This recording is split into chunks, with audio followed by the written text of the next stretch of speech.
chocolate and peppermint Christmas bark. Prep time 20 minutes. Cook time 45 minutes. Yield 10. Description: chocolate and peppermint Christmas bark is the perfect treat this holiday season to enjoy with your family and friends.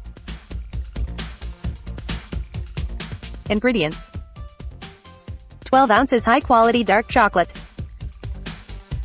12 ounces high-quality white chocolate, 1/3 cup crushed peppermint candy, 1/3 cup green and red Smarties or MMS. Instructions: line a large baking tray with parchment paper. Melt the dark chocolate until smooth.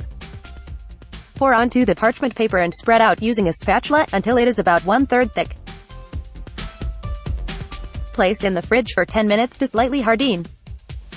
Melt the white chocolate and pour on top of the dark chocolate.